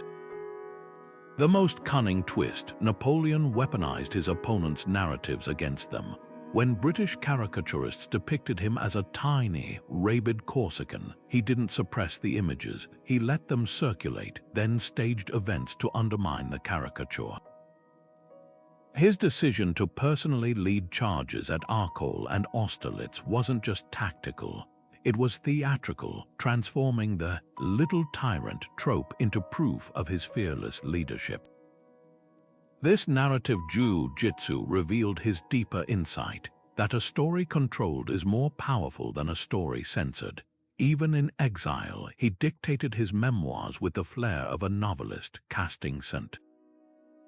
Helena not as a prison but as a philosopher's retreat where history's greatest mind reflected on his epic. What separates Napoleon from other propagandists was his understanding of emotional resonance. Ancient kings had invoked gods, but Napoleon tapped into the emerging Romantic era's thirst for heroic individualism. His bulletins from the front didn't just report numbers, they featured vignettes of grenadiers clutching his portrait as they died, or campfire scenes where the emperor shared rations with privates. These weren't lies so much as emotional truths, forging a bond between ruler and ruled that transcended the battlefield. Modern leaders still channel his playbook whenever they stage photo ops in disaster zones or share authentic moments on social media. The ultimate proof of his strategy's success, 2 centuries later, we're still deciphering his legend. Was he the enlightened reformer who modernized Europe's legal systems, or the megalomaniac who plunged continents into war? The answer depends on which Napoleon you encounter, the one in David's paintings, the memoirs from exile, or the letters to Josephine. That's the power of controlling the narrative. It outlasts cannon smoke and crown jewels, bending history itself to its will. Napoleon didn't just wear the mantle of greatness, he wove it, thread by thread, knowing that what people remember becomes reality. Winston Churchill didn't just deliver speeches, he conducted symphonies of collective memory. When Britain stood alone against the Nazi war machine, he didn't rely on statistics or policy papers to rally the nation. Instead, he reached for the stories his people already carried in their bones. His iconic finest hour address didn't invent courage, it invoked centuries of it, threading the Battle of Britain into the same tapestry as Shakespeare's sonnet. Crispin's Day speech and the biblical David facing Goliath. This wasn't accidental. Churchill understood that leadership in crisis isn't about introducing new ideas, but about reminding people who they've always been. By anchoring Britain's darkest moments to timeless narratives of underdog triumph, he transformed fear into resolve, isolation into solidarity. Fast forward to today's corporate boardrooms where the tools have changed but the alchemy remains identical. When Microsoft's Satya Nadella took the helm, he didn't circulate a dry memo about cloud computing strategy. He told stories about his cricket coach teaching resilience, about the company's early days in an Albuquerque garage, about the paralyzing moment his son was born with cerebral palsy. These weren't digressions, they were emotional blueprints reframing a tech giant's identity from know-it-alls to learn-it-alls. Like Churchill summoning Shakespeare, Nadella tapped into universal archetypes: the mentor, the underdog, the resilient parent, to rewrite Microsoft's narrative from the inside out. The parallels between ancient bards and modern CEOs run deeper than metaphor. Apple's legendary Think Different campaign didn't sell computers, it resurrected the rebel archetype, placing Steve Jobs in the same frame as Einstein and Gandhi. Elon Musk's Mars colonization pitches aren't business plans. They're sci-fi sagas made flesh. evoking the same mythic yearning that sent Odysseus sailing toward unknown horizons. Even employee handbooks have become storytelling vehicles. Zappos doesn't list corporate values, it weaves them into parables about delivering wow through customer service, turning policy into legend. What's fascinating is how neuroscience validates these ancient techniques. Brain scans show that when we hear facts, only the language centers activate. But when we hear stories, our sensory and motor cortex light up as if we're living the events. Churchill's "We shall fight on the beaches" didn't just describe resistance, it triggered the same neural pathways as actually gripping a rifle. Modern leaders exploit this wiring instinctively. When Sheryl Sandberg shared her grief in Option B, she wasn't just memoir writing, she was using personal narrative to normalize vulnerability in leadership, much like Native American elders teaching through their own mistakes. The mediums may have evolved from campfires to Zoom calls, but the core algorithm remains unchanged. A well-told story still does what no spreadsheet can. It collapses the distance between strategy and gut instinct. Amazon's working backwards method, crafting press releases before products exist, is just the corporate version of a shaman envisioning a successful hunt before the spears are thrown. TD Talks with their heroes' journey arcs mirror the structure of Homeric epics, complete with trials, mentors, and revelations. Even the humble all-hands meeting thrives when it channels the griot tradition, turning quarterly results into chapters of an ongoing saga where every employee plays a role. Perhaps the ultimate testament to storytelling's endurance is its infiltration into data-driven fields. McKinsey consultants now train in narrative analytics, wrapping insights in 3-act structures. Scientists frame research papers as detective stories to secure funding. Special Forces operatives learn strategic storytelling to build alliances in hostile terrain, a direct descendant of Celtic bards using verse to negotiate tribal treaties. The through line from Odysseus spinning tales to survive to a startup founder pitching investors is startlingly clear. Survival has always belonged to those who can make others see what they see. This isn't to say modern storytelling lacks innovation. The interactive nature of digital platforms adds new dimensions. Netflix's Choose Your Own Adventure model finds echoes in leadership simulations where decisions branch like mythic quests. Social media's viral loops mirror the call and response patterns of African griots, but strip away the technology and you'll find the same primal exchange, one human saying to another, "Let me tell you something that matters." Whether carved on clay tablets or projected in 4K, the stories that shape leaders still rely on conflict, transformation, and meaning. The timeless ingredients that once trained kings and now guide those who build the future. Neuroscience reveals something extraordinary. When we hear a dry list of facts, only 2 brain regions light up: the language processing centers that decode words and the prefrontal cortex that handles logic. But tell someone a story and suddenly their brain comes alive like a city at night. The sensory cortex activates as if they're feeling the desert wind in a Bedouin tale. The motor cortex sparks when hearing about a warrior drawing his sword. Even the olfactory cortex fires when a storyteller describes the scent of rain on parched earth. This isn't just engagement, it's full-body learning, etching lessons into the nervous system itself. Ancient cultures didn't need fMRI scans to understand this.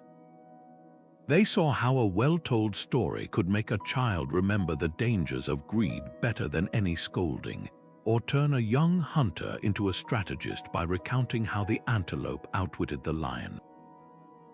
Consider how differently we retain information. You might forget a statistic about climate change, but you'll remember the image of a polar bear stranded on melting ice. That's because stories hijack our evolutionary wiring, For millennia, survival depended on remembering where the clean water flowed, which plants healed or poisoned, which tribes were allies. These lessons weren't stored as bullet points. They were wrapped in narratives about the trickster who drank from the wrong stream, the shaman who decoded nature's whispers.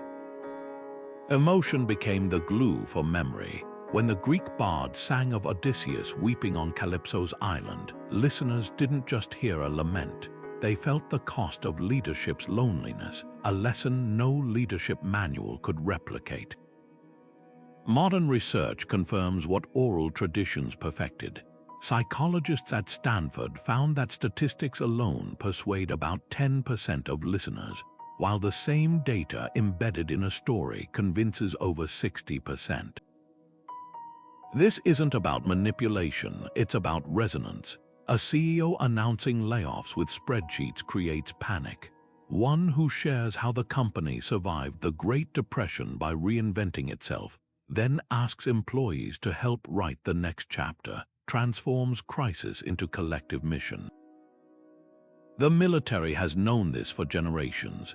West Point cadets don't just study battle diagrams, they walk the fields of Gettysburg, hearing how Joshua Chamberlain's desperate bayonet charge held Little Round Top. The terrain becomes a classroom, the past a mentor. What makes storytelling uniquely powerful is its tolerance for ambiguity. A policy memo demands black and white compliance, but a parable like the blind men describing an elephant teaches that truth often depends on perspective. Native American elders didn't scold children for wandering too far. They told of the little rabbit who ignored warnings and met the trickster coyote. The lesson stuck because the child's imagination filled in the consequences. Similarly, Sun Tzu's advice to appear weak when strong comes alive not in a manual, but in the tale of the Han Dynasty general who feigned retreat to lure enemies into a canyon. The story encodes the principle in a way that allows for improvisation, unlike rigid protocols that crumble under unexpected pressures. In an era drowning in information but starving for wisdom, storytelling remains the ultimate compression algorithm. The Cherokee Two Wolves parable distills centuries of ethical philosophy into 30 seconds. One wolf represents fear, the other courage, which wins.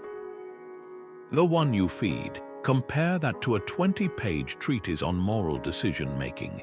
Both have value, but only the story can be recalled in a crisis.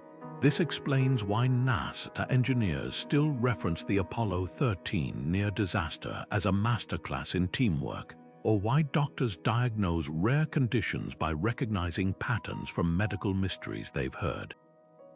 Data informs, but stories transform. The implications ripple far beyond history or leadership training. When a teacher frames algebra as the language that launched astronauts to the moon, not just abstract symbols, students' brains light up with new purpose. A nonprofit raising funds for clean water doesn't lead with statistics. They introduce Fatima, the 12-year-old who now attends school because she no longer walks 8 hours daily to fetch dirty water.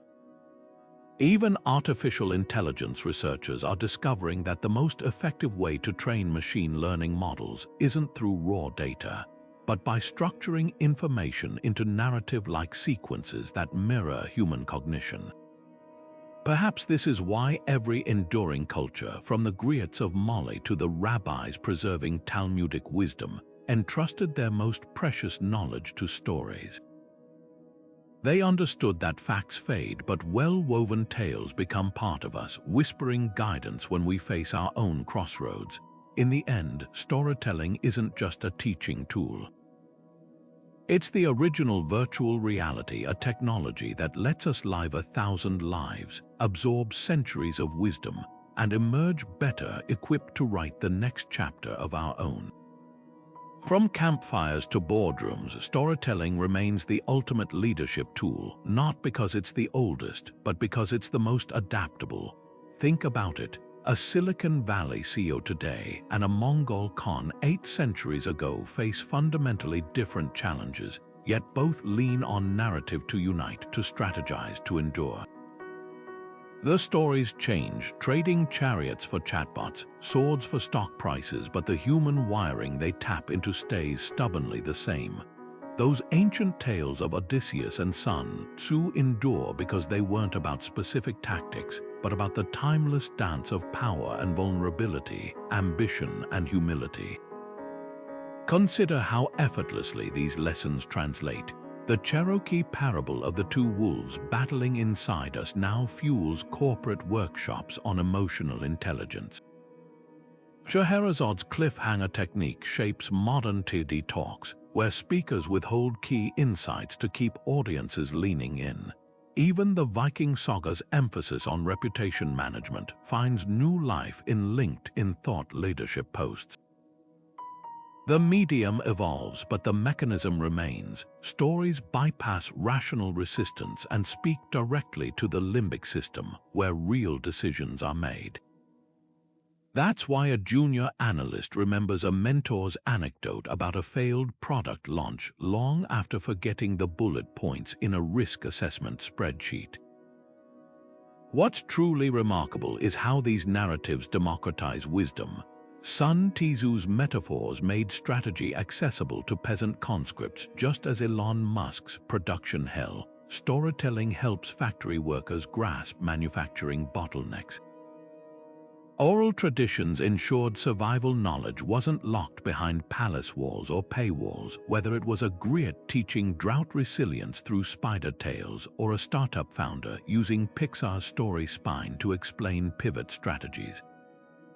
Great stories act like mental Swiss Army knives, compact, adaptable, and ready for unexpected challenges. Yet the most potent stories aren't just tools, they're mirrors. The Arthurian legends didn't just teach medieval knights about governance, they forced them to confront their own moral compromises. Modern leaders face similar reckonings when they hear parables like Enron's downfall or the Rano's deception. These aren't cautionary tales, they're diagnostic tools, helping us spot the warning signs in our own blind spots. The Aztec codices showed rulers their power was borrowed from the gods. Today's corporate narratives remind executives their authority hinges on stakeholder trust. Both reveal the same truth: leadership isn't a permanent state, but a story we're constantly rewriting. So what tales will define tomorrow's leaders? If history offers clues, there'll be stories that balance old wisdom with new frontiers, maybe quantum computing explained through Polynesian wayfinding metaphors, or climate action framed as humanity's next heroic journey. The best ones will do what stories have always done: help us see not just what we are, but what we might become. After all, every great leader, from Genghis Khan to Satya Nadella, was first a listener, hunched in some dim light, absorbing tales that would one day help them light the way for others. The campfire's glow has become a smartphone's backlight, but the essential question remains: who will master the